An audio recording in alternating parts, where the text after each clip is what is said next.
sois bien concentré parce que ce que je m'apprête à te dire, je vais le dire une seule fois, je ne vais pas me répéter.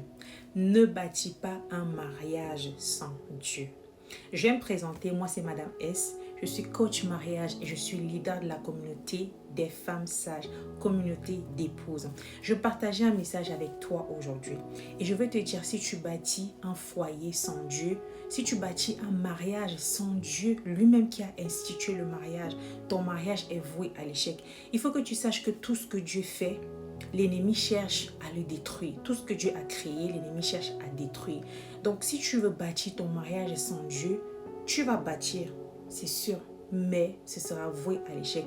Laisse-moi te lire un passage de la Bible. Il s'agit de ce psaume-là que tu connais. Tu le connais parce que je pense qu'on le dit tous les jours.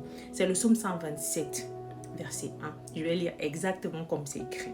Si l'Éternel ne bâtit la maison, ceux qui la bâtissent travaillent en vain. Si l'Éternel ne garde la ville, celui qui la garde veille en vain. En fait, ce que Dieu te dit ici, ce n'est pas que tu ne vas pas bâtir. Parce que vous allez me poser la question, il y a plein de couples, il y a plein de personnes mariées, mais qui ne croient pas en Dieu. C'est sûr, tu vas bâtir, mais ce ne sera pas une fondation solide. Ce sera une fondation que les tempêtes peuvent secouer et mettre au sol. Ce sera une fondation que tout le monde pourra bousculer comme ça et mettre au sol. Demandez-vous pourquoi avant, un couple ne croyait pas en Dieu et bizarrement après, il revient à Dieu. Même dans la vie de tous les jours, de manière générale, il y a ces choses-là où on te dit, la Bible dit, si tu dis je ne crois pas, et un jour, toi, tu finis par te rendre compte que finalement, c'était la vérité et je reviens sur le droit chemin. C'est exactement la même chose. Mais le mariage encore, l'ennemi sait que c'est véritablement la fondation de toute chose. L'ennemi sait que c'est la racine en fait. Si le mariage est détruit, forcément les familles sont détruites, les enfants sont détruits. Donc il cherche véritablement à détruire le mariage pour détruire les vies des personnes et pour pouvoir semer son mensonge dans la tête de l'être humain. Donc je vais te dire aujourd'hui que tu as besoin de Dieu dans ton mariage. Et même quand tu crois que tout va bien, ne dors pas tranquille.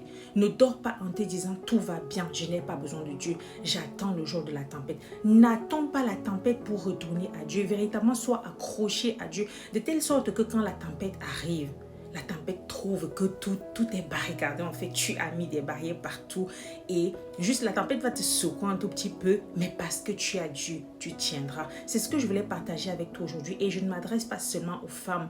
Ce message parle bien aux époux également. Ne pensez pas que la prière, la relation avec Dieu, c'est l'histoire des femmes. C'est notre histoire, c'est l'histoire du couple. C'est le couple qui porte toute la maison. Ce n'est pas l'histoire de la femme. Donc véritablement, reviens à Dieu. Ne prends pas ta vie de prière à la légère. Tu as besoin de Dieu pour une fondation solide. Voilà ce que je voulais partager avec toi. Et si tu n'es pas encore abonné ici, n'hésite pas à le faire parce que ici, on parle mariage selon le cœur de Dieu. Et également, si tu as besoin d'accompagnement, j'ai mis sur pied le programme Shining Nose qui permet d'accompagner des mariés, des fiancés et également des célibataires qui souhaitent avoir des conseils, être accompagnés tout seuls pour une meilleure préparation avant d'entrer dans une union. Donc, n'hésite pas à aller dans ma bio, tu as le lien, tu cliques et puis tu verras tout le programme. Bonne journée à toi.